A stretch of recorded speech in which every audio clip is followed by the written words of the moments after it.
Salam sejahtera bagi kita semua.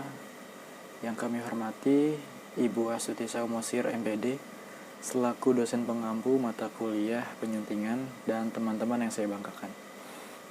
Pada kesempatan kali ini kami kelompok diksi akan mempresentasikan tentang materi kode etik seorang penyunting atau kode etik penyuntingan.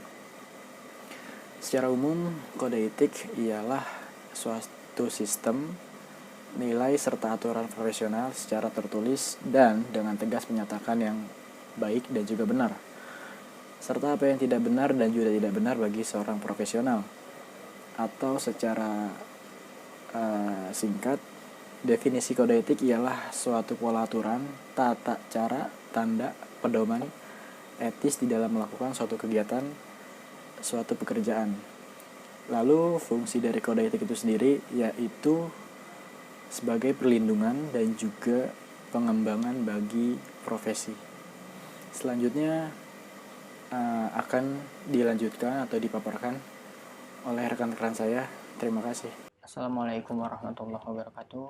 Pada kesempatan kali ini saya akan menjelaskan tentang kode etik penyuntingan naskah. Kode etik penyuntingan naskah merupakan pedoman penyunting naskah dalam menyunting agar sesuai dengan kesepakatan bersama. Ada 6 kode etik penyuntingan naskah. Yang pertama, penyunting wajib mencari data penulis naskah. Ada 2 cara. Yang pertama, langsung bertemu kepada penulis naskah tersebut. Yang kedua, apabila tidak dapat ditemukan, maka penyunting naskah dapat bertanya kepada editor penerbit atau penerbit yang pernah menerbitkan naskah dari penulis tersebut. Tujuannya apa? Dengan demikian, penyunting dapat dengan mudah menggambarkan karakter atau watak si penulis. Nah, yang kedua, penyunting naskah bukanlah penulis naskah. Di sini terdapat perbedaan yang cukup signifikan ya. Penyunting naskah merupakan seorang yang bertugas menyunting naskah atau sering disebut editor. Sedangkan penulis naskah adalah seorang yang bertugas menulis naskah. Artinya, seorang penulis hanya menyalurkan ide-ide dan gagasannya menjadi bentuk tulisan. Yang ketiga, penyunting naskah wajib menghormati gaya penulis naskah.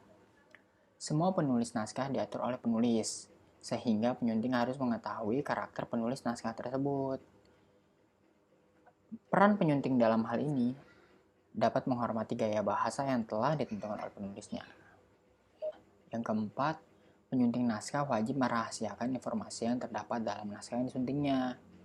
Naskah yang ada dalam sebuah buku sebelum diterbitkan bersifat rahasia. Kerahasiaannya tersebut hanya diketahui oleh penulis dan penyunting.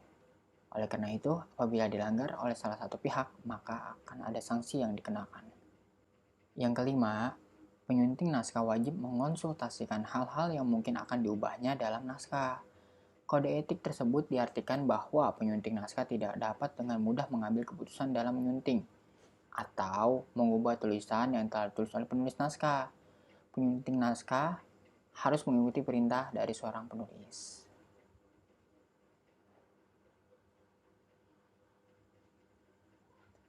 Nah, yang terakhir atau yang keenam, penyunting naskah tidak boleh menghilangkan naskah yang akan atau sedang atau telah disuntingnya. Penyunting naskah pada kode etik ini diharapkan dapat bekerja secara sistematis, teratur, dan berurutan. Hal ini dikarenakan tugas penyunting naskah sangat sulit diselesaikan apabila tidak secara sistematis. Terima kasih. Assalamualaikum warahmatullahi wabarakatuh. Saya Riamita Sari akan menyampaikan sedikit materi yaitu mengenal 3 macam penulis. Setiap naskah yang masuk ke penerbit pasti akan melalui proses penyuntingan naskah. Proses penyuntingan naskah penulis terdapat 3 macam penulis yang harus diketahui oleh penyunting. Di antaranya, yang pertama adalah penulis profesional. Dikatakan penulis profesional apabila naskah yang diberikan terlihat begitu matang dan tidak banyak kesalahan dalam penulisannya, karena ia akan menulis sesuai tata bahasa yang berlaku. Ia juga akan mempertimbangkan apakah tulisannya ini pantas dibuat atau tidak, bermanfaat bagi orang lain atau tidak, mengandung sara atau tidak. Semua aspek dipertimbangkan dengan matang sehingga pada tingkat penyuntingannya tidaklah memakan waktu lama dan tingkat kesulitannya pun ringan. Baiklah, sekian pembahasan saya. Pembahasan selanjutnya akan disampaikan oleh rekan saya. Terima kasih banyak. Wassalamualaikum warahmatullahi wabarakatuh. Halo semuanya, saya Nurul Safitri. Saya akan menjelaskan jenis penulis yang kedua, yaitu adalah penulis semi-profesional. Kenapa dikatakan penulis semi-profesional?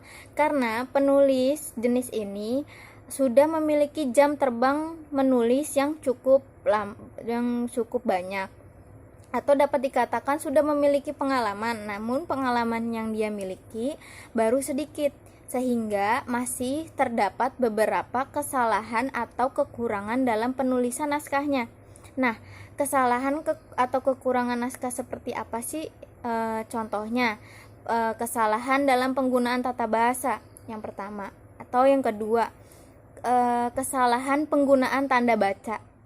Bahkan yang ketiga, kesalahan penulisan itu sendiri atau disebut dengan typo. Nah, akibat dari masih adanya kesalahan atau kekurangan dalam naskah ini, maka proses penyuntingan naskah mengalami sedikit kesulitan atau berada di tingkat yang sedang, atau memerlukan waktu yang lebih banyak untuk merevisi kesalahan-kesalahan ini. Seperti itu. Jadi, penulis semi profesional ini adalah penulis yang memiliki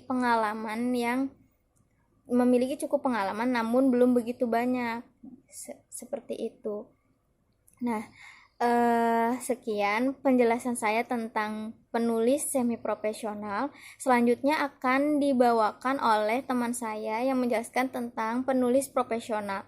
Kurang lebihnya mohon maaf. Sekian dan terima kasih. Bismillahirrahmanirrahim. Assalamualaikum warahmatullahi wabarakatuh. Saya Siti Nurul Habibah melanjutkan materi tentang penulis amatir.